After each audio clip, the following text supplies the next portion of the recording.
Bienvenue dans cette nouvelle vidéo, où nous allons plonger dans l'histoire fascinante de l'un des plus grands philosophes de l'Antiquité, Platon.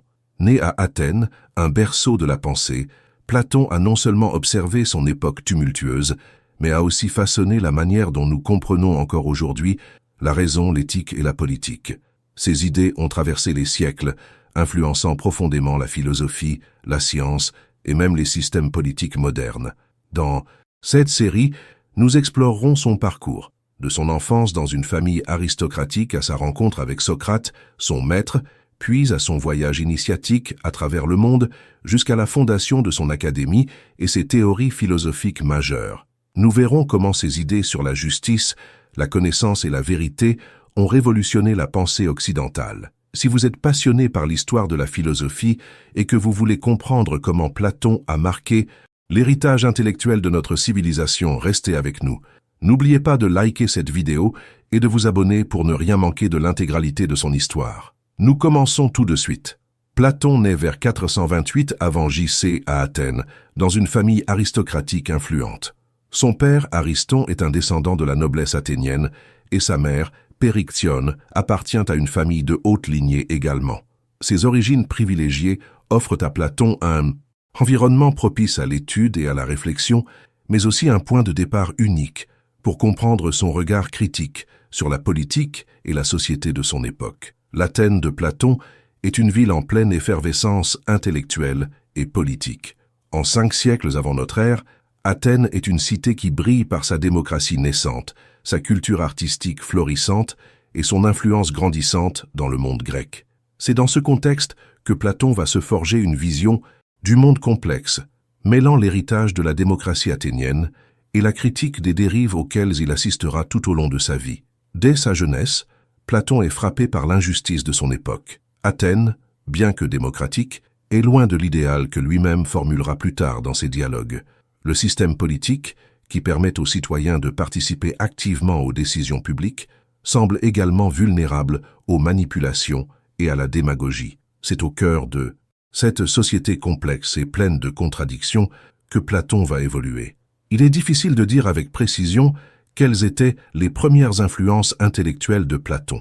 En tant qu'aristocrate, il a sans doute été formé selon les standards classiques de l'éducation athénienne qui met l'accent sur la gymnastique, la musique, la rhétorique et la philosophie. Il a certainement été éduqué dans la pensée des grands philosophes de son temps, mais c'est sa rencontre avec Socrate qui marquera un tournant décisif dans sa trajectoire. Socrate, le maître par excellence de la philosophie morale et de la méthode dialectique, va profondément transformer la pensée de Platon. La rencontre de Platon avec Socrate est le véritable point de départ de sa quête philosophique. Bien que Platon fût encore jeune et peut-être même sceptique à l'époque, il est fasciné par l'approche socratique. Un questionnement sans fin, une remise en question des valeurs établies et une recherche de la vérité à travers des dialogues. Les deux hommes se lieront d'une amitié intellectuelle forte et durable. Platon, cependant, ne se contentera pas de suivre aveuglément son maître. Il l'observera et l'écoutera attentivement, mais c'est grâce à sa propre réflexion qu'il finira par développer son propre système philosophique, bien que largement influencé par Socrate. L'une des premières caractéristiques de Platon est son incapacité à accepter l'illusion et la superficialité des discours politiques et sociaux. La démocratie athénienne, même si elle est la plus grande réalisation de la ville, apparaît à Platon comme un régime vulnérable à l'irrationalité et aux passions des masses. Platon ne croit pas que tous les citoyens soient capables de participer judicieusement aux affaires de la cité. Ce sentiment de déception et de frustration vis-à-vis du système politique athénien l'amènera à chercher des alternatives philosophiques et politiques dans ses écrits futurs. Mais cette époque n'est pas seulement marquée par des luttes politiques, c'est aussi un moment où la culture athénienne connaît un essor considérable. La poésie, le théâtre, la sculpture et la musique occupent une place centrale dans la vie quotidienne d'Athènes. Ces arts, qui sont devenus des instruments de réflexion collective, sont aussi des sources d'inspiration pour Platon. Cependant, bien que Platon apprécie la beauté et la culture, il développe une vision critique des arts. Pour lui, beaucoup d'œuvres artistiques, en particulier la poésie et le théâtre, sont trompeuses et ne mènent pas à la vérité. Cette opinion trouve son apogée dans son ouvrage La République, où il énonce une critique virulente des poètes et de la place de l'art dans la société. En parallèle à ses réflexions philosophiques et politiques, Platon est également marqué par la turbulence de l'Athènes de son époque. La guerre du Péloponnèse, qui oppose Athènes à Sparte, déstabilise profondément la cité. Les répercussions de cette guerre, notamment la chute de la démocratie athénienne et l'instabilité politique qui en découle, influencent directement les idées de Platon. Cette période est marquée par des bouleversements sociaux et politiques qui auront un impact décisif sur le développement de la pensée platonicienne. La mort de Socrate, en 399 avant J.C., est un autre événement majeur qui marque profondément Platon. Socrate, accusé de corrompre la jeunesse et d'introduire des dieux nouveaux, est condamné à mort et exécuté. Ce drame a un impact considérable sur Platon, qui perd son maître, mais qui va aussi se retrouver face à un dilemme. Comment concilier les idéaux philosophiques de Socrate avec la réalité du monde qui l'entoure? Cette question traverse toute la philosophie de Platon, qui cherche à établir une nouvelle vision du monde, un monde où la justice et la vérité seraient plus que des idéaux abstraits, mais des principes gouvernant l'organisation de la cité. L'influence de Socrate sur Platon est indéniable, et c'est à travers ses écrits, en particulier les dialogues où Socrate est le personnage principal, que Platon va transmettre la pensée socratique aux générations futures. Mais cette transmission ne sera pas une simple imitation. Platon va enrichir et compléter les idées de son maître en apportant des éléments nouveaux, notamment sur le monde des idées, la métaphysique et la politique. C'est donc dans le creuset de l'Athènes démocratique, de ses crises politiques et de ses débats intellectuels que Platon va développer son œuvre. Sa jeunesse et son éducation au cœur de cette ville, son amitié avec Socrate et sa critique de la démocratie sont des éléments clés pour comprendre l'émergence de la pensée platonicienne. Tout au long de sa vie, Platon cherchera à transcender les contradictions de son époque et à fonder un système philosophique qui aille au-delà des faiblesses du monde matériel et de la politique humaine. L'influence de Socrate sur la pensée de Platon est indéniable, et c'est cette relation qui constitue l'un des pivots majeurs de l'histoire de la philosophie occidentale. Socrate, par sa méthode unique, ses interrogations incessantes et son approche de la recherche de la vérité, va marquer de manière profonde la vie de Platon, le transformant à jamais. Ce maître emblématique, malgré l'absence d'écrits personnels, a laissé une empreinte durable sur la philosophie, notamment grâce à Platon, qui a su préserver ses idées pour les générations futures. Socrate ne se contentait pas de transmettre des connaissances ou de formuler des théories, comme le faisaient certains de ses contemporains. Il posait des questions, il interrogeait les certitudes, défiait les opinions populaires et remettait constamment en question les valeurs et principes établis. Sa méthode dialectique, connue sous le nom de méthode socratique, reposait sur le dialogue et l'interrogation pour parvenir à une définition claire de concepts abstraits comme la justice, la vertu ou la vérité. Pour Socrate, la sagesse résidait dans la reconnaissance de l'ignorance humaine. Ainsi, il vivait selon le principe que « je sais que je ne sais rien », un constat qui était en lui-même une invitation à la recherche perpétuelle. C'est dans ce contexte que Platon entre en scène. Jeune homme de l'aristocratie athénienne, il commence sa formation philosophique auprès des plus grands maîtres de son temps. Mais ce n'est qu'en rencontrant Socrate qu'il trouve véritablement son chemin. L'impact de cette rencontre est immédiat et décisif. Platon devient l'un des disciples les plus fidèles de Socrate, non seulement en raison de l'immense respect qu'il porte à son maître, mais aussi en raison de l'attrait irrésistible de la pensée socratique qui défie et renverse les certitudes de la société athénienne. La relation entre les deux hommes est bien plus qu'un simple lien maître-élève. Elle est fondée sur une forme de camaraderie intellectuelle et de recherche commune de la vérité. Platon ne se contente pas de suivre aveuglément Socrate. Au contraire, il absorbe ses enseignements tout en développant sa propre réflexion. Les dialogues de Platon, qui sont les témoignages écrits de ses conversations avec Socrate, sont la source principale de ce qui nous est parvenu de la pensée de son maître. Ces dialogues ont permis à la pensée socratique de survivre après la mort de Socrate, tout en préservant les subtilités de son approche. La manière dont Platon choisit de présenter Socrate dans ses dialogues montre un profond respect, mais aussi une certaine distance critique. À travers les récits de Socrate, Platon nous livre non seulement les enseignements du philosophe, mais aussi une manière de penser et de réfléchir. Socrate devient, dans l'œuvre de Platon, une figure symbolique qui incarne la quête incessante de la vérité et l'exigence morale d'un être humain soucieux de se connaître soi-même. À travers cette retranscription, Platon ne se contente pas de décrire la philosophie de son maître, mais crée un modèle intellectuel pour ses propres réflexions. Cependant, l'une des étapes les plus marquantes de cette relation est la mort de Socrate. En 399 avant J.C., Socrate est condamné à mort par la démocratie athénienne, accusé de corrompre la jeunesse et d'introduire des dieux nouveaux. Ce procès et cette exécution sont un événement fondateur dans la vie de Platon. Bien que Socrate ait accepté sa sentence avec sérénité, cette tragédie marque profondément Platon. La condamnation de son maître à la mort illustre de manière poignante les faiblesses de la démocratie athénienne et l'ironie d'une société qui, tout en se présentant comme juste et éclairée, n'hésite pas à tuer son plus grand penseur. La mort de Socrate crée chez Platon un désenchantement profond vis-à-vis de la démocratie athénienne. Cette démocratie, qui avait pourtant vu naître des idées brillantes, semble désormais incapable de soutenir la recherche intellectuelle, la justice ou la vérité. C'est cet événement qui pousse Platon à remettre en question les principes mêmes de la politique athénienne et à envisager des alternatives philosophiques pour l'organisation d'un État juste. Ce désenchantement vis-à-vis de la démocratie est une rupture décisive dans la pensée de Platon.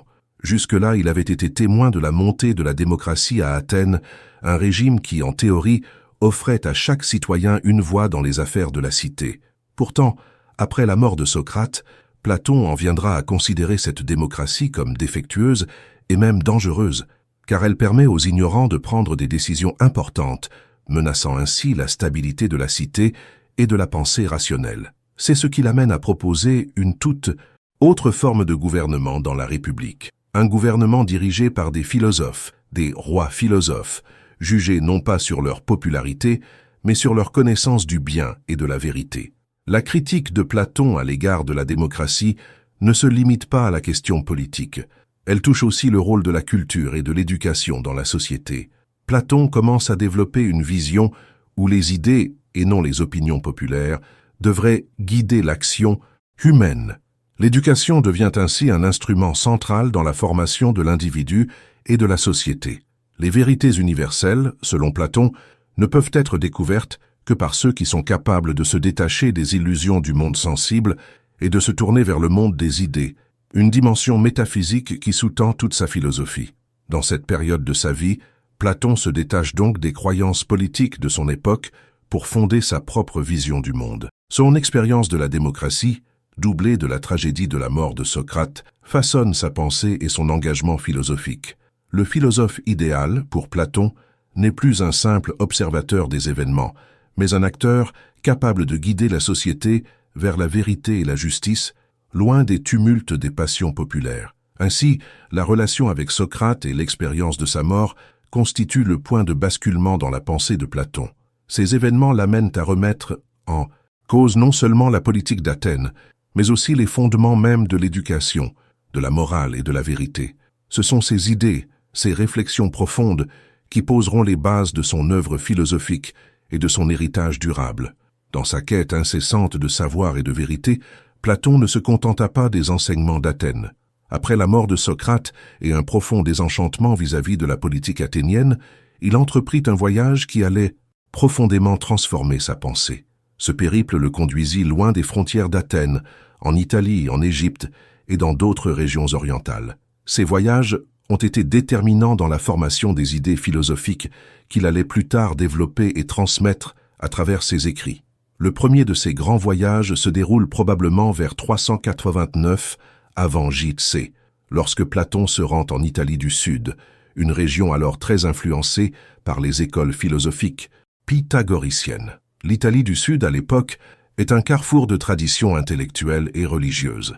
Les pythagoriciens, qui avaient été fondés par Pythagore quelques siècles plus tôt, étaient connus pour leur philosophie basée sur les mathématiques, la musique, la géométrie et les mathématiques mystiques. Leur influence sur Platon est évidente, notamment dans la manière dont il conçoit l'importance des nombres et des formes dans la structure du monde. Les pythagoriciens croyaient que l'univers pouvait être compris à travers des principes mathématiques, et cette vision du monde, où l'harmonie des sphères et l'ordre des nombres étaient des éléments essentiels de la réalité, avait une résonance profonde chez Platon.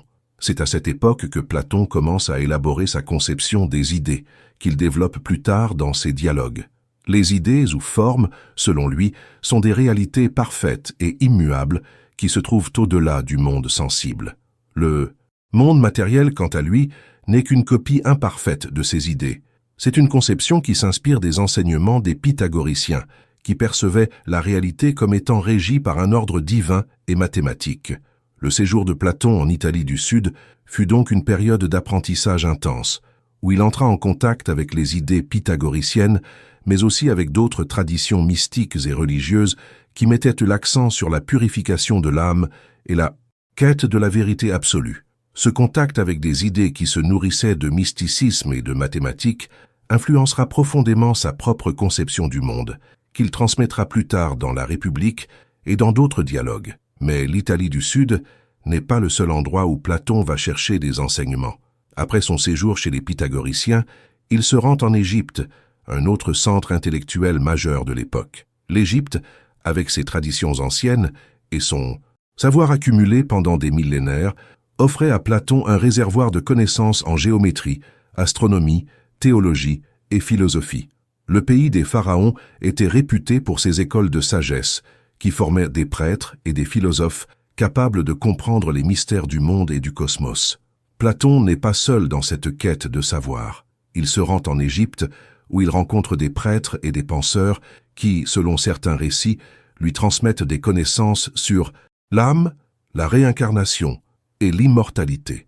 Bien que nous n'ayons pas de témoignages directs de ces échanges, il est certain que l'Égypte, avec son savoir ancien et sa vision mystique de l'univers, a eu une influence sur la pensée platonicienne. En particulier, les idées égyptiennes sur la nature de l'âme et sa relation avec le corps semblent avoir nourri la vision de Platon, selon laquelle l'âme est immortelle et qu'elle peut s'élever vers la vérité en se libérant des contraintes du monde matériel.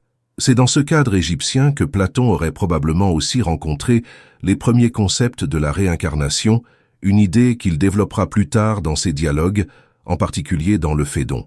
Pour Platon, la réincarnation représente le voyage de l'âme à travers différents corps et différentes vies, jusqu'à ce qu'elle atteigne finalement la connaissance parfaite et l'unité avec le divin. Cette vision cyclique de l'existence, inspirée des traditions orientales et égyptiennes, se retrouve dans de nombreuses de ses œuvres. Au-delà de l'Égypte et de l'Italie, Platon aurait également été influencé par les courants philosophiques orientaux plus larges, bien que les détails précis de ces influences soient difficiles à retracer. L'Orient, à l'époque, était un foyer de spiritualité et de sagesse. Des traditions comme le zoroastrisme en Perse ou les écoles de pensée en Inde, qui s'intéressaient à la méditation, à la nature de l'âme et à l'harmonie cosmique, auraient pu offrir à Platon des perspectives nouvelles sur la relation entre l'âme, le corps et le monde divin. Ces influences orientales et égyptiennes, loin de constituer des éléments étrangers à la pensée grecque, s'intègrent dans une vision plus large de la réalité que Platon construit. Il ne se contente pas d'accepter ces idées, il les adapte et les intègre dans un système philosophique cohérent. La rencontre de ces traditions multiples et diverses permet à Platon de développer sa conception de l'univers comme un lieu d'ordre, de beauté et d'harmonie, mais aussi de réaliser que la vérité ne peut être perçue que par un esprit rationnel, capable de transcender les illusions du monde sensible. Ainsi, ces voyages de Platon marquent un tournant dans sa réflexion. En se confrontant à des systèmes philosophiques et mystiques différents, il forge une pensée originale qui combine la rigueur intellectuelle grecque avec une ouverture au mystère spirituel et aux principes divins des traditions anciennes. De retour à Athènes, Platon fondera son académie, un centre de savoir où il enseignera sa vision du monde. Ce sera le lieu où il transmettra ses idées, en particulier sa théorie des idées, et où il formera des générations de philosophes qui, eux-mêmes, poursuivront l'aventure de la pensée. Le voyage de Platon en Italie et en Égypte est plus qu'une simple aventure géographique. Il s'agit d'un véritable voyage intellectuel et spirituel, au cours duquel Platon va affiner ses conceptions philosophiques et les fonder sur des bases solides. Ces années de formation, au contact des écoles pythagoriciennes, des mystères égyptiens et des philosophies orientales, deviendront les pierres angulaires de son œuvre, qui changera à jamais le cours de la philosophie occidentale.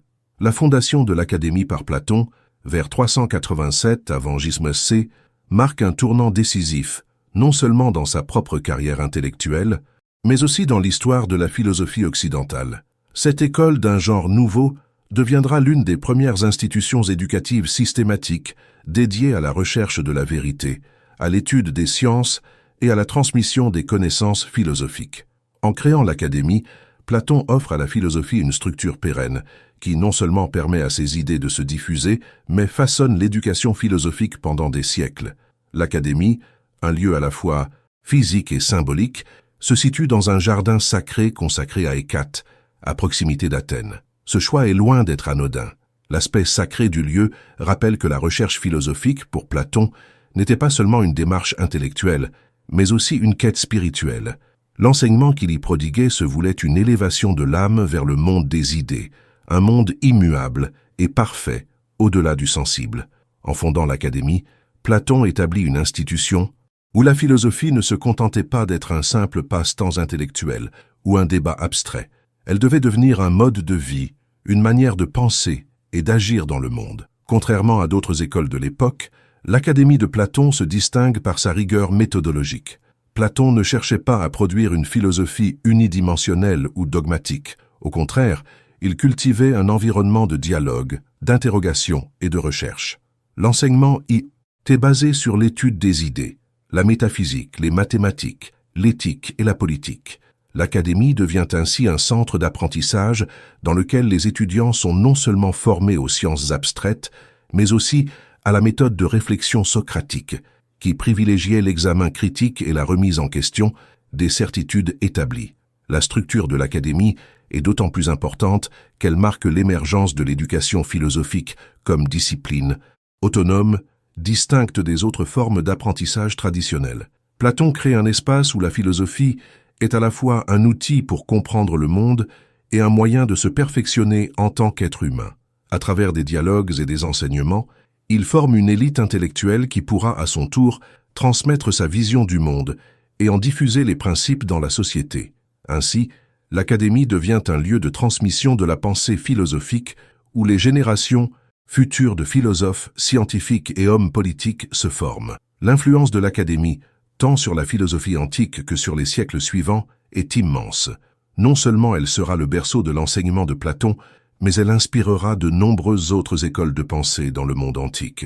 À sa tête, Platon fut suivi par son élève et disciple, Aristote, qui fondera à son tour sa propre école, le lycée.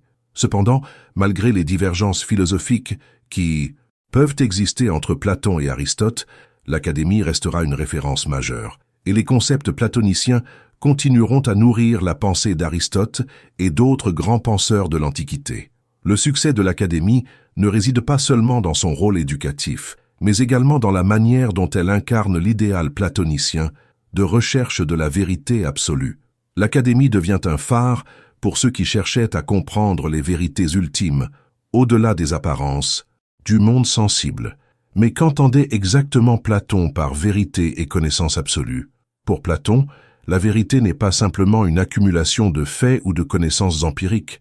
La vérité se trouve dans le monde des idées, des formes éternelles et immuables qui constituent la véritable réalité, par opposition au monde sensible, en constante mutation et trompeur. Les idées sont des entités parfaites qui ne peuvent être appréhendées que par la raison et non par les sens. C'est ce qu'il exprime à travers la célèbre allégorie de la caverne dans la République. Dans cette allégorie, Platon montre que les êtres humains, enfermés dans la caverne de leur perception sensible, ne voient que des ombres de la réalité. La véritable connaissance réside dans la capacité à s'échapper de cette caverne et à contempler les idées dans leur pureté, à travers la pensée rationnelle et philosophique. Le processus d'enseignement dans l'Académie est donc conçu pour guider l'âme humaine vers cette vérité ultime. L'étude des mathématiques, en particulier, occupait une place centrale dans la pédagogie de Platon, car il considérait les mathématiques comme un moyen d'accéder à la réalité immuable des idées. Les mathématiques, pour lui, étaient l'un des chemins les plus directs vers la connaissance abstraite et la contemplation des formes parfaites, notamment les formes géométriques. En plus des sciences abstraites, l'Académie mettait également l'accent sur la philosophie morale et politique. Platon croyait fermement que la connaissance devait être mise au service de la justice et du bien commun. C'est pourquoi il développa une conception de l'éducation qui allait bien au-delà de la simple transmission de connaissances techniques. Selon lui, un véritable philosophe devait également être un homme de vertu, un guide moral capable de mener la cité vers la justice et la sagesse. L'un des objectifs majeurs de l'Académie était donc de former des dirigeants capables de gouverner selon les principes de la raison et de la vertu, loin des passions et des intérêts personnels. Les débats sur la nature de la justice, de l'âme et du bien se déroulaient au cœur de l'Académie, et les élèves étaient encouragés à participer activement aux discussions philosophiques. Platon lui-même prenait une part active à ces dialogues, posant des questions, exposant ses idées et engageant ses interlocuteurs dans une réflexion profonde. Ce processus de réflexion collective fait de l'Académie un véritable laboratoire d'idées, où la vérité n'était pas imposée d'en haut, mais construite par la confrontation des pensées et des arguments. L'influence de l'Académie sur la philosophie occidentale ne se limite pas à son époque. En effet, l'idée de fonder une institution dédiée à la recherche de la vérité, à l'étude des sciences et à la transmission des savoirs se retrouve dans les grandes universités médiévales et modernes. L'Académie, par sa rigueur et sa méthodologie, a jeté les bases de l'enseignement philosophique tel que nous le connaissons aujourd'hui. Ces principes d'enseignement continuent d'inspirer les institutions académiques modernes, dont la mission reste de rechercher la vérité à travers la pensée critique et le débat intellectuel. La recherche de la vérité absolue, pour Platon, n'était pas un simple objectif théorique. Elle devait avoir des répercussions pratiques sur la vie humaine et sur l'organisation de la société. Ainsi, la fondation de l'Académie représente non seulement un accomplissement intellectuel pour Platon, mais aussi une vision concrète de ce qu'une société idéale pourrait être. Une société où la recherche de la vérité, guidée par la raison et la justice, serait au centre de l'éducation et de la politique. En résumé, l'Académie n'est pas simplement un lieu d'enseignement, mais le centre névralgique d'une vision philosophique qui a façonné la pensée occidentale pour les siècles à venir. Elle incarne l'idéal platonicien de la recherche incessante de la vérité, de la connaissance et de la sagesse, et son influence perdure bien au-delà de son époque. Les œuvres de Platon constituent l'un des ensembles les plus riches et les plus influents de l'histoire de la philosophie. Elles abordent des questions fondamentales sur la réalité, la connaissance, la justice et la nature humaine, et elles continuent d'être étudiées et débattues à travers les siècles. Dans cette section, nous allons explorer en profondeur certaines de ses œuvres majeures, telles que La République, Le Banquet, Phèdre et Phédon, tout en examinant les idées centrales de Platon, comme sa théorie des idées, l'allégorie de la caverne, et ses conceptions de l'âme et de l'état idéal. Dans La République, Platon se lance dans une enquête sur la nature de la justice et de l'organisation idéale de la société. Il y défend l'idée que la justice, tant dans l'individu que dans la cité, repose sur l'harmonie entre les différentes parties de l'âme et de la société. L'allégorie de la caverne, l'une des images les plus célèbres de la philosophie, illustre cette distinction entre le monde sensible et le monde des idées. Dans cette allégorie, des prisonniers sont enchaînés dans une caverne, ne voyant que les ombres projetées sur le mur. Ils croient que ces ombres constituent la réalité, mais lorsqu'un prisonnier s'échappe et découvre la lumière du monde extérieur, il comprend que la réalité est bien plus vaste que ce qu'il avait perçu.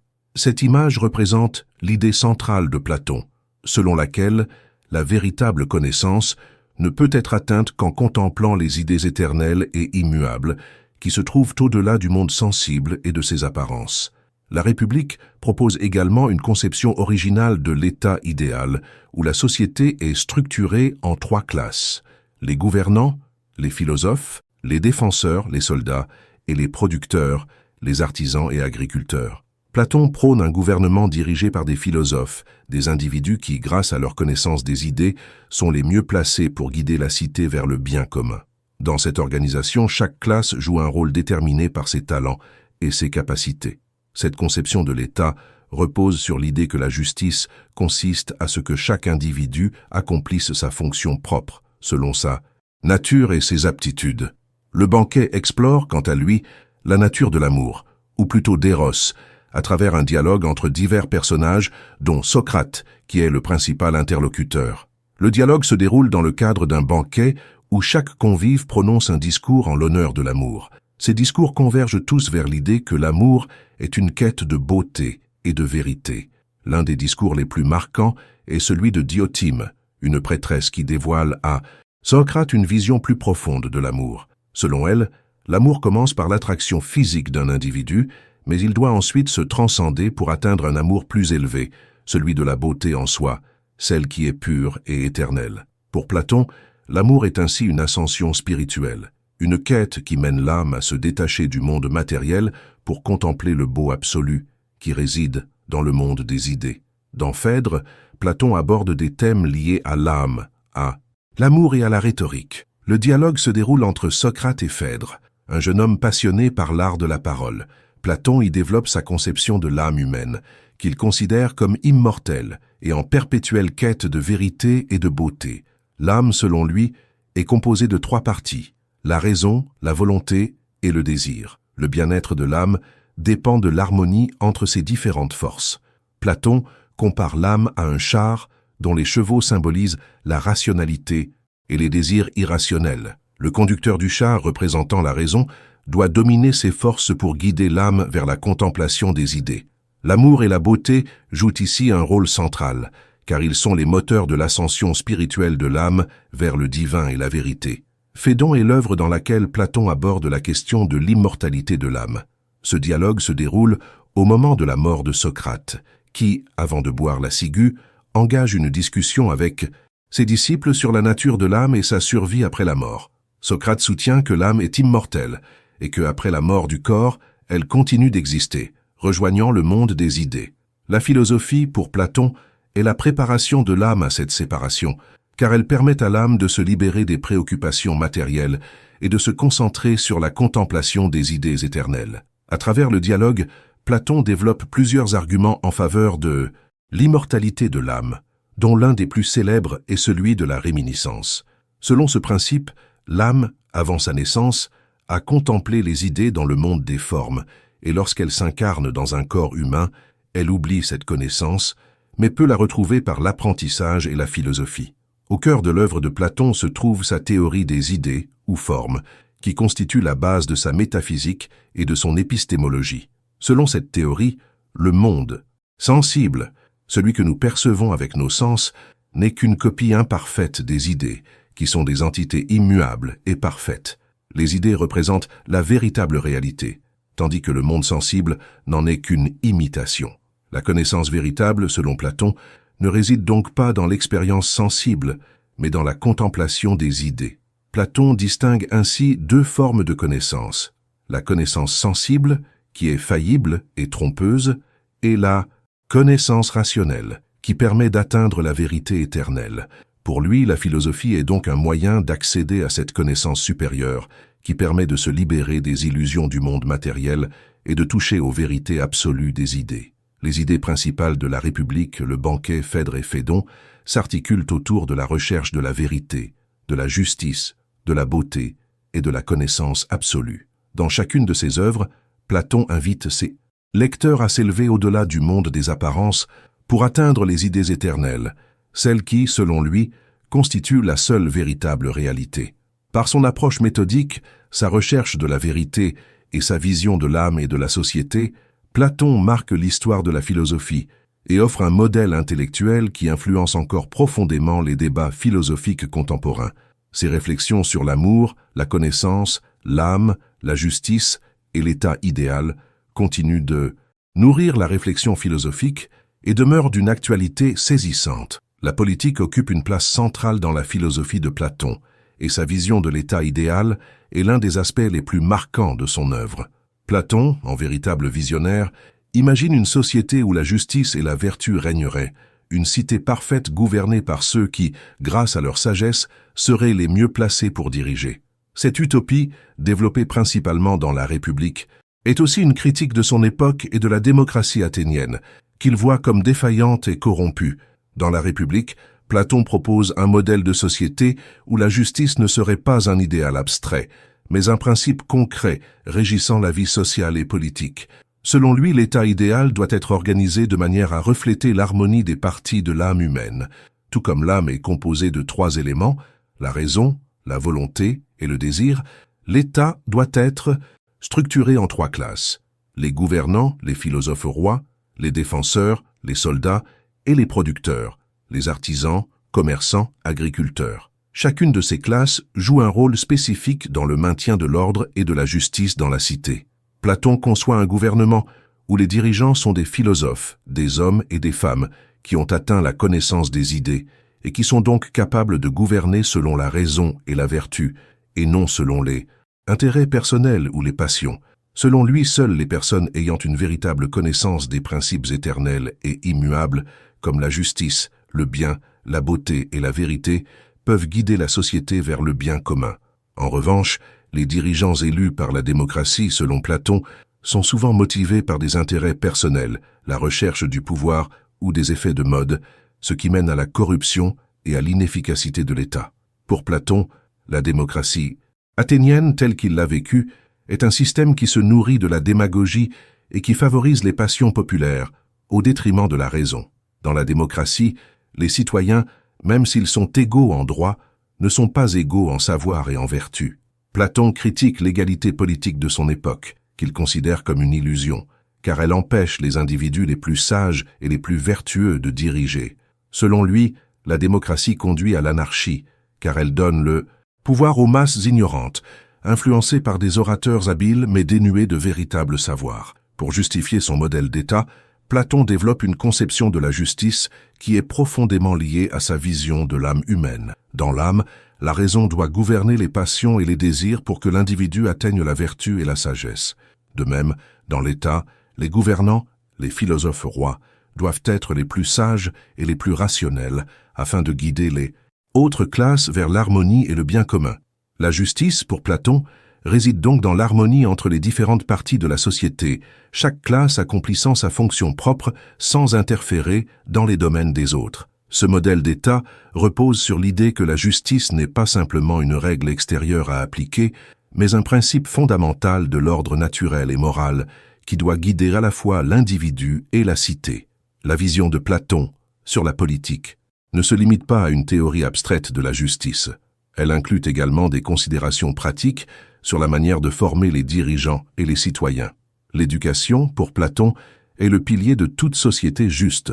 Dans La République, il décrit un système éducatif rigoureux destiné à former des philosophes rois capables de gouverner selon la raison. Les jeunes destinés à devenir dirigeants doivent être éduqués dans la philosophie, les mathématiques, la gymnastique et les arts. L'éducation platonicienne vise à former des individus capables de discerner les idées, d'appréhender les principes universels et d'agir de manière juste. Cette éducation a pour objectif de libérer l'individu des illusions du monde sensible et de lui permettre d'atteindre la sagesse nécessaire pour gouverner.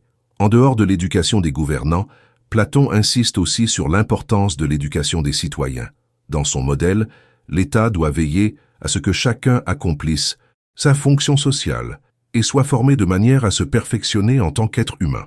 L'éthique, la vertu et la connaissance sont des valeurs fondamentales dans ce processus. Les citoyens doivent comprendre leur rôle dans la société et s'efforcer de cultiver la vertu à travers un système éducatif qui, selon Platon, ne doit pas se contenter de transmettre des connaissances pratiques, mais doit également viser l'épanouissement moral et spirituel de l'individu. La question du pouvoir et de la justice est également liée à la conception de Platon sur l'âme humaine. Selon lui, l'âme est naturellement divisée en trois parties: la raison, la volonté ou l'esprit courageux et le désir. La justice, tant dans l'individu que dans la cité, réside dans l'harmonie entre ces trois parties. Lorsque la raison gouverne l'esprit et les passions, l'âme est en paix, tout comme l'État est juste lorsque chaque classe accomplit sa tâche sans empiéter sur celle des autres. La vertu personnelle et l'organisation juste de l'État sont donc indissociables. Platon va même plus loin en suggérant que l'éducation des gouvernants ne doit pas être limitée à la transmission de connaissances théoriques.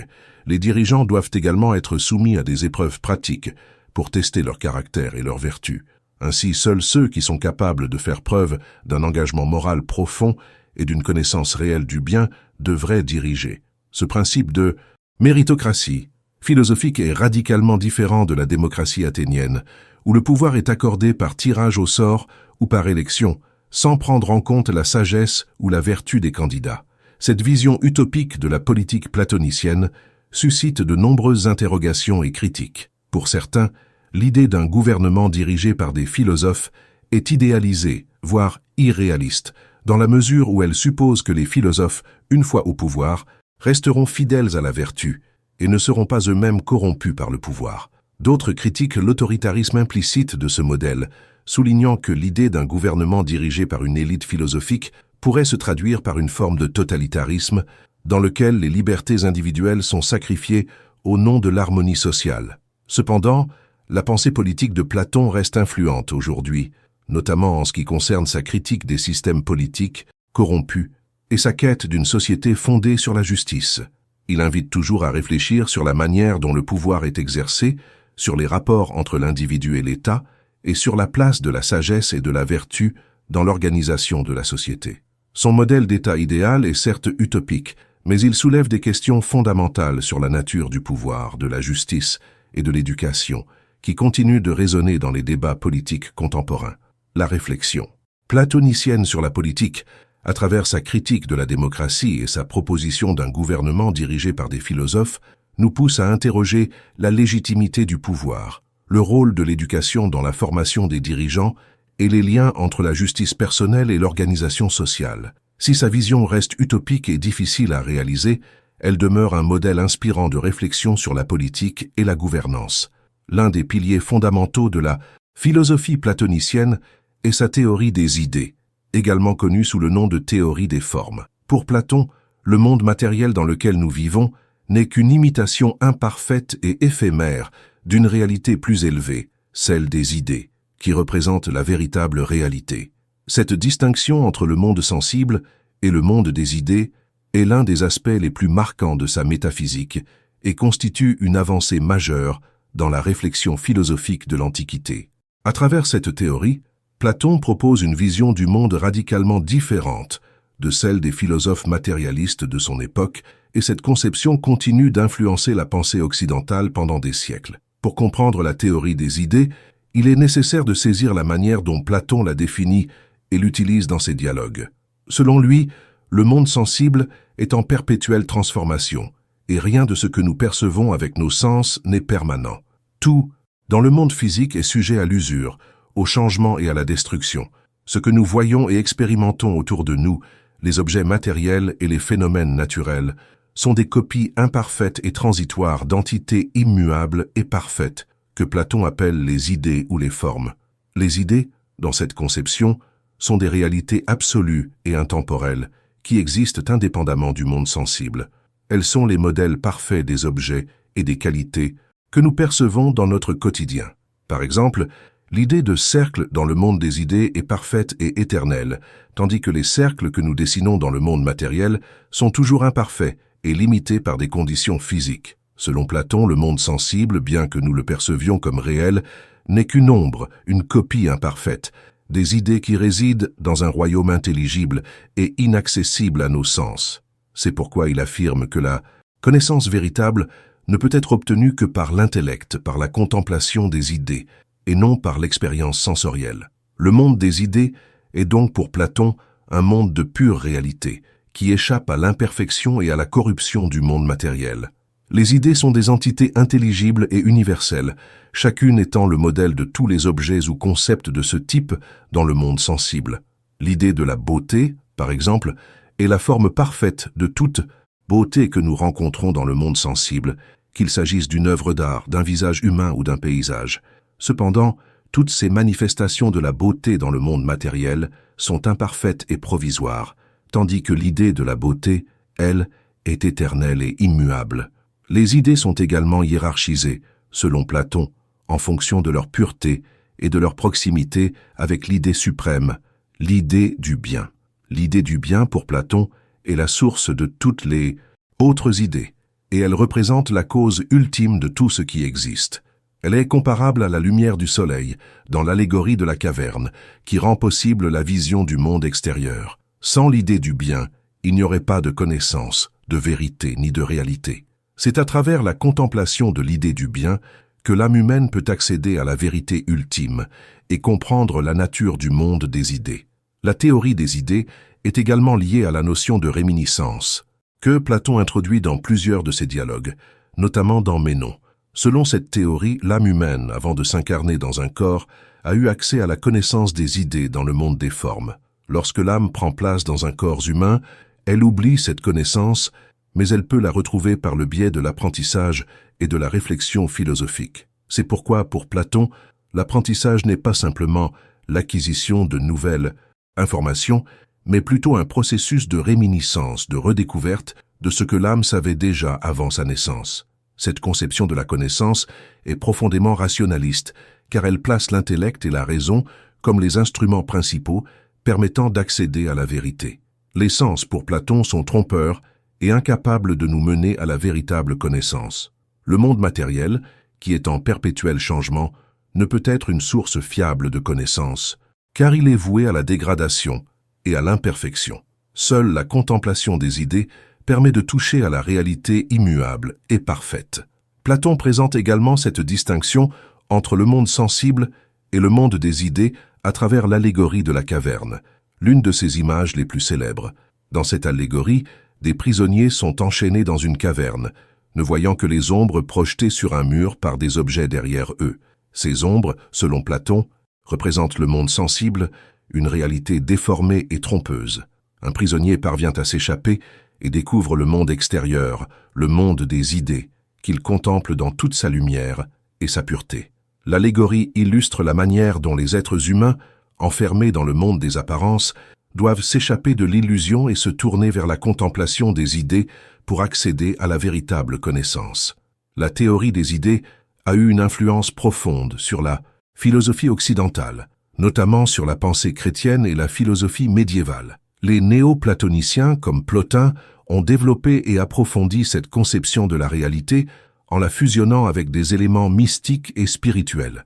Dans la pensée chrétienne, la distinction entre le monde sensible et le monde spirituel, ainsi que l'idée d'une réalité parfaite et immuable, se retrouve dans les réflexions théologiques sur Dieu, l'âme et la nature de la création.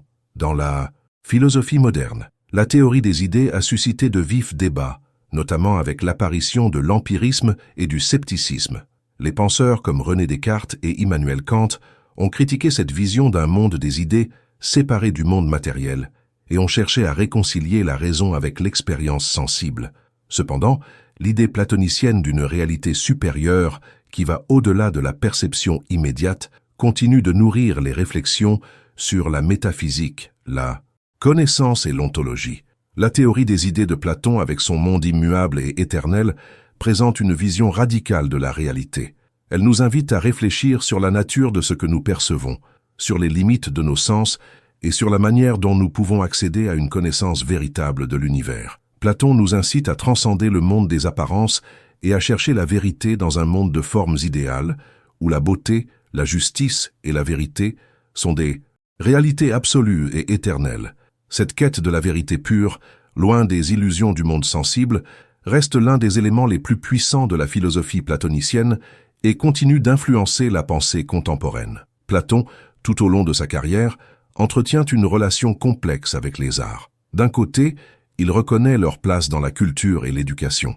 De l'autre, il exprime de vives critiques envers les formes artistiques qui, selon lui, peuvent corrompre l'âme et fausser la perception de la réalité.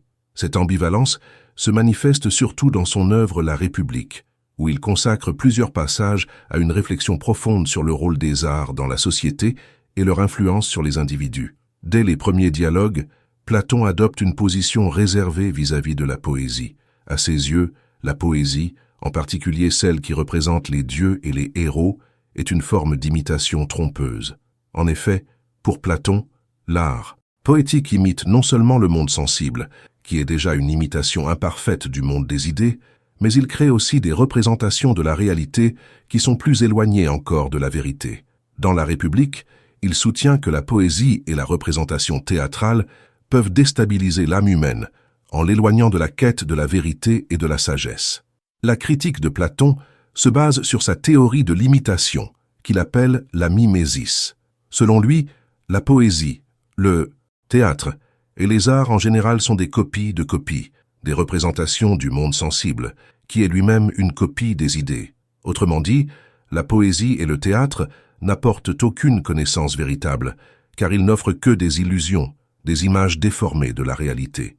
Par exemple, dans ses dialogues, Platon décrit les poètes comme des imitateurs des actions humaines, souvent émotives et chaotiques, et ces représentations sont susceptibles de troubler l'esprit des spectateurs. La poésie, loin de mener à la connaissance et à la vérité, conduit l'âme à une forme de confusion et à une perte de discernement, car elle s'attaque directement aux passions et aux émotions des individus plutôt qu'à leurs raisons.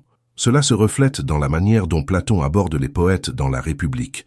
Les poètes qui représentent les dieux comme des êtres capricieux ou cruels sont particulièrement condamnés. Dans sa vision du monde, Platon considère que de telles représentations ne peuvent qu'induire de mauvaises croyances chez les citoyens et troubler leur morale. Il estime qu'une bonne cité ne devrait pas permettre la diffusion de récits qui dépeignent les dieux comme des êtres imparfaits et inconstants. Pour Platon, la divinité doit être représentée comme parfaite et pure, car de telles images renforcent la conviction que l'ordre moral et cosmique est stable, rationnel et juste. En revanche, les récits poétiques qui montrent les dieux comme des êtres en proie aux passions humaines sont non seulement immoraux, mais aussi dangereusement trompeurs, car ils introduisent l'idée que la réalité est chaotique et imprévisible. La critique platonicienne de la poésie va au-delà de la simple question de la vérité. Elle touche également aux dangers psychologiques de l'art. Platon affirme que la poésie, en se focalisant sur les passions humaines, est particulièrement encline à manipuler les émotions et à entraîner les individus vers des comportements irrationnels. L'illusion qu'elle génère peut amener les spectateurs à désirer des choses qui ne sont pas justes ou bonnes, ce qui, à long terme, pourrait perturber l'harmonie de l'âme et de la cité. Par exemple, dans la République, il critique sévèrement l'épopée d'Homère, considéré comme l'un des plus grands poètes de la Grèce antique, soulignant qu'il n'était qu'un imitateur des actions des héros et des dieux, sans offrir de véritables enseignements sur la vertu et la sagesse. Cependant, malgré cette critique acerbe, Platon ne rejette pas totalement les arts.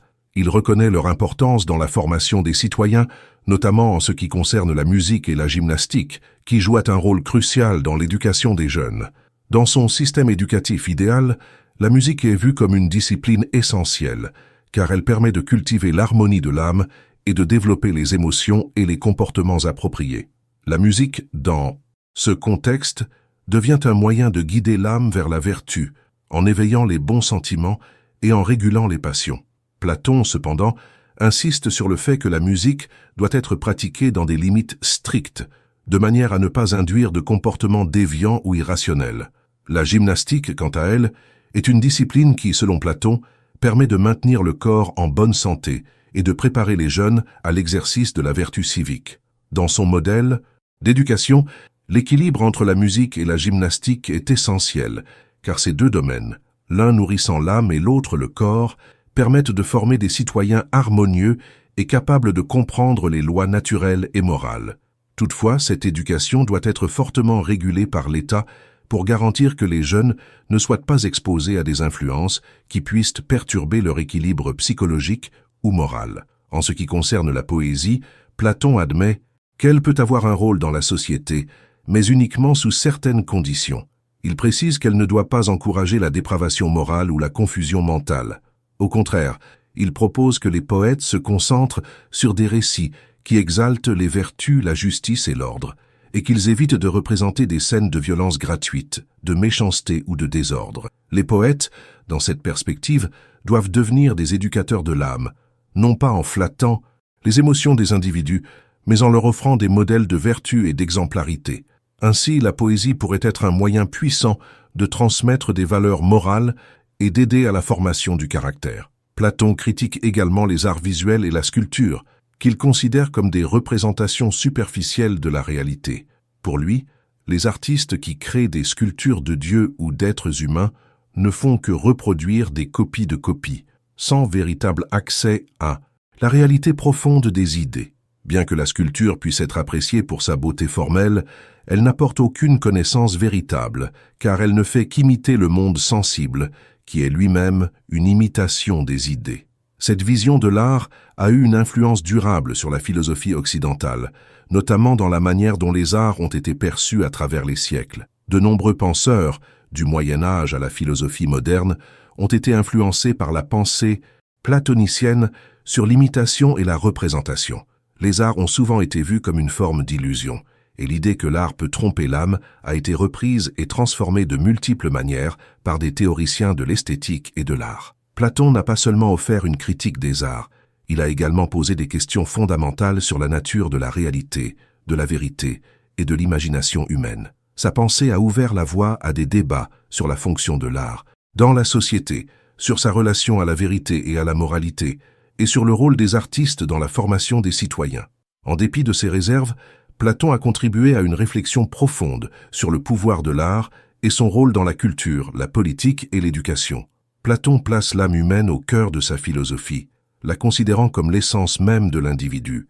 Selon lui, l'âme n'est pas une simple partie du corps ou une entité abstraite, mais le principe fondamental de la vie, de la pensée et des actions humaines. L'âme est la source de tout mouvement et de toute activité, et elle doit être vue comme une réalité dynamique, composée de 3 parties distinctes mais complémentaires, la raison, l'esprit et le désir. La première partie de l'âme, la raison, est la faculté qui permet à l'individu de réfléchir, de juger et de comprendre les vérités universelles. C'est elle qui cherche la sagesse et la connaissance. Platon voit la raison comme la plus haute fonction de l'âme, celle qui doit gouverner les autres parties. En effet, la raison est le seul moyen pour l'individu d'accéder aux idées et aux vérités immuables, et c'est elle qui doit guider l'ensemble de la vie morale et intellectuelle. La raison est donc le principe directeur, celui qui éclaire l'âme et la conduit vers la vérité.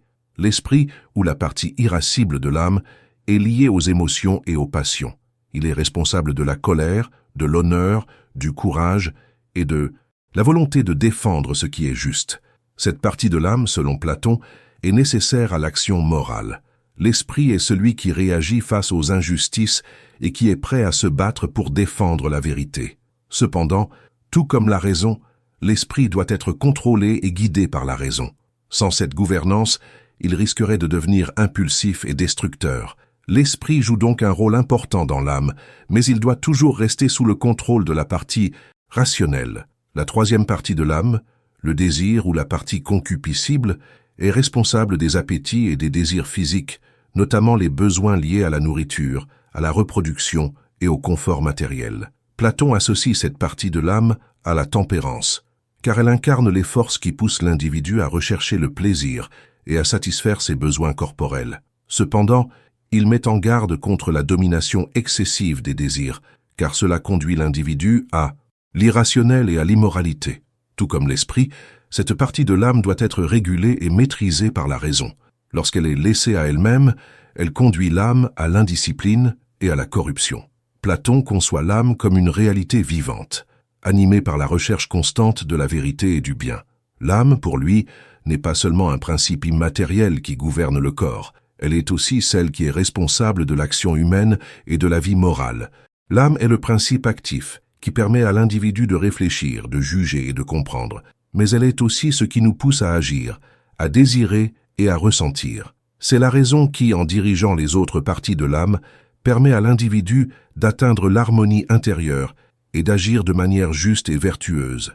Dans la pensée platonicienne, l'âme est immortelle. Avant de s'incarner dans le corps, elle a eu accès au monde des idées, où elle a contemplé la vérité. Cependant, lorsqu'elle prend naissance dans un corps humain, elle oublie cette connaissance. La vie humaine devient ainsi un processus de réminiscence, où l'âme cherche à se souvenir des vérités qu'elle a oubliées. La philosophie, selon Platon, est donc un moyen de retrouver cette connaissance perdue. Ce processus de réminiscence permet à l'âme de se libérer des illusions du monde matériel et de revenir à la contemplation des idées. L'éducation joue un rôle clé dans cette quête de la vérité. Selon Platon, l'éducation doit permettre à l'âme de se purifier et de se préparer à la contemplation des idées.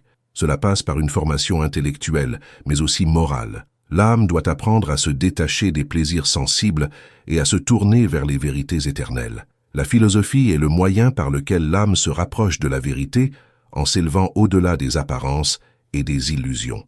Le but de l'éducation platonicienne est donc de conduire l'âme à une vie juste, fondée sur la sagesse et la connaissance. Platon envisage l'âme comme un principe profondément spirituel. Pour lui, la perfection de l'âme réside dans l'harmonie entre ses différentes parties. Lorsque la raison gouverne l'esprit et le désir, l'âme atteint la justice et la vertu. L'âme juste est celle qui est équilibrée et guidée par la raison, celle qui a su se libérer des passions et des illusions du monde matériel. Cette perfection de l'âme, selon Platon, est la véritable finalité de l'existence humaine. L'âme, en cherchant la vérité et la sagesse, peut se rapprocher du bien suprême, la source de toute existence et de toute vérité. Cette conception de l'âme a des implications profondes sur la moralité et la spiritualité.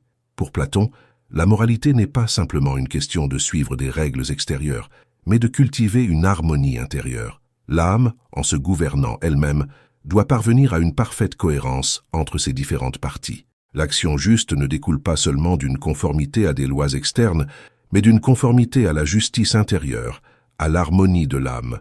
L'individu moral est celui dont l'âme est en paix, en équilibre et guidée par la raison. Platon donne ainsi une dimension spirituelle à l'existence humaine. L'âme, en quête de vérité et de perfection, transcende le monde matériel et cherche à s'unir au bien. La philosophie devient alors un moyen d'accomplir cette quête, de libérer l'âme des chaînes du corps et de la guider vers sa véritable nature. Dans cette perspective, l'âme humaine est un être en perpétuelle évolution, dont le but ultime est d'atteindre la sagesse, la perfection morale et la contemplation des idées. Cette vision de l'âme a profondément influencé la philosophie occidentale, notamment dans le christianisme et la philosophie médiévale. L'idée que l'âme soit immortelle et qu'elle cherche à se rapprocher du bien divin a nourri des réflexions théologiques et spirituelles tout au long de l'histoire. Platon, en plaçant l'âme au centre de sa philosophie, nous invite à réfléchir sur la nature de notre propre existence et sur les moyens de purifier notre âme pour atteindre la vérité, la justice et la perfection. L'héritage de Platon est l'un des plus durables et des plus influents de l'histoire de la philosophie occidentale. Sa pensée a traversé les siècles, se frayant un chemin à travers les époques et les courants philosophiques, et continue d'influencer notre manière de penser, de comprendre la réalité et d'organiser la société. Ce n'est pas seulement en raison de la grandeur de ses idées ou de l'élégance de ses dialogues, mais aussi de la profondeur et de la polyvalence de son approche, qui touchent aussi bien la métaphysique que la politique, l'éthique et la théorie de la connaissance. La philosophie de Platon, même après plus de 2 millénaires, reste un pilier essentiel de la pensée occidentale. Au cours des siècles, les idées platoniciennes ont donné naissance à diverses écoles et mouvements philosophiques, en particulier le néoplatonisme. Ce courant, qui a émergé aux alentours du IIIe siècle de notre ère avec des philosophes comme Plotin, a cherché à approfondir et à étendre les concepts de Platon, notamment l'idée du bien suprême et la hiérarchie des formes. Les néoplatoniciens ont redéfini les idées de Platon en les intégrant dans un cadre mystique et théologique, où l'âme humaine cherche à s'unir à la réalité transcendante des idées. Le néoplatonisme a eu une influence majeure sur la pensée chrétienne, notamment à travers des penseurs comme Augustin d'Hippone, qui s'est inspiré de la doctrine de l'âme et de la quête de la vérité pour élaborer sa propre théologie. En effet, les idées platoniciennes ont nourri une vision chrétienne de l'âme humaine, de sa quête de Dieu et de son rôle central dans la rédemption. Cette influence s'est poursuivie au Moyen Âge, où les scolastiques ont intégré de manière significative la philosophie de Platon dans leurs réflexions sur la nature de Dieu, de la connaissance et du monde. Au-delà du néoplatonisme et du christianisme médiéval, la pensée de Platon a continué d'être une source inépuisable d'inspiration pour les philosophes modernes et contemporains. Des figures telles que René Descartes, Immanuel Kant et Georg Wilhelm Friedrich Hegel ont tous été influencés, à divers titres, par la philosophie platonicienne. L'idée de Platon d'un monde des idées, qui transcende le monde sensible, a trouvé un écho dans la philosophie moderne, notamment chez les idéalistes comme Kant et Hegel. Chez Hegel, par exemple, l'idée de l'âme et du mouvement dialectique du réel fait écho à la conception platonicienne de l'évolution des idées vers un but ultime. Dans le domaine de la science, l'impact de Platon est tout aussi profond. Ses idées sur les mathématiques et leur rôle central dans la compréhension de l'univers ont influencé des figures clés de l'histoire des sciences, comme Isaac Newton et Albert Einstein. Platon pensait que les mathématiques étaient le langage de l'univers et que l'étude des formes géométriques pouvait révéler des vérités profondes sur l'ordre caché du monde. Cette idée, qui place les mathématiques au centre de la quête scientifique, a trouvé une résonance durable, notamment dans la physique théorique moderne, où les équations mathématiques sont perçues comme la clé de la structure fondamentale de la réalité. Mais l'héritage de Platon ne se limite pas à son influence sur les grands courants philosophiques et scientifiques. Sa pensée continue de nourrir des débats contemporains sur des questions éthiques et politiques. Sa vision de la justice, comme l'harmonie entre les différentes parties de l'âme et de la cité, reste un modèle idéal de réflexion sur la société et le gouvernement. Aujourd'hui, encore, des philosophes politiques comme John Rawls s'inspirent des idées platoniciennes pour explorer des concepts tels que l'équité, la justice sociale et la redistribution des ressources. La notion d'un État dirigé par des philosophes, bien que radicale, demeure une invitation à réfléchir à la manière dont les valeurs intellectuelles et morales doivent guider la politique. De plus, la théorie des idées de Platon continue de susciter des réflexions en métaphysique, notamment dans les débats contemporains sur le réalisme et l'idéalisme. La question de savoir si les entités abstraites, telles que les nombres, existent indépendamment de notre esprit ou si elles sont simplement des constructions humaines, reste un sujet central de discussion dans les cercles philosophiques. L'impact de Platon sur l'éducation également est immense. Son modèle éducatif, basé sur la formation de l'âme et la quête de la vérité, a influencé l'approche moderne de l'éducation humaniste, tant l'idée platonicienne que l'éducation doit viser à élever l'âme humaine au-delà des préoccupations matérielles pour la guider vers la contemplation des vérités absolues, continue de nourrir des débats sur le rôle de l'éducation dans la formation des citoyens et la construction d'une société juste. Au-delà de ces réflexions théoriques, l'image de Platon lui-même demeure l'une des plus puissantes dans l'imaginaire collectif. Dans de nombreuses périodes de l'histoire, il a été considéré comme le modèle du philosophe d'idéal, celui qui cherche la vérité sans relâche et qui place le bien au-dessus de tout. Son influence s'étend également dans le domaine de l'art et de la culture, où ses dialogues sont encore largement lus et étudiés. Les représentations de Platon dans les arts visuels, la littérature et même le cinéma continuent de marquer l'imaginaire de l'Occident, témoignant de l'universalité et de la pertinence de sa pensée à travers les âges. La postérité de Platon est donc immense, et son héritage dépasse largement les frontières de la philosophie. Il a laissé une empreinte indélébile sur la pensée occidentale, et ses idées continuent de nourrir des réflexions contemporaines sur la nature de la réalité, de l'âme, de la justice et du savoir. La grandeur de Platon réside dans sa capacité à poser des questions fondamentales sur la condition humaine et à offrir des réponses qui, tout en étant ancrées dans son époque, résonnent profondément dans les préoccupations de notre époque. Ainsi, Platon n'est pas seulement une figure historique, mais un penseur intemporel. Son œuvre continue de nous inviter à réfléchir sur les grandes questions de la vie, à chercher la vérité au-delà des apparences et à chercher, dans l'introspection et la contemplation, la sagesse qui nous guide dans notre existence. Son héritage est un bien précieux, qui a traversé les siècles pour enrichir nos vies et nos pensées.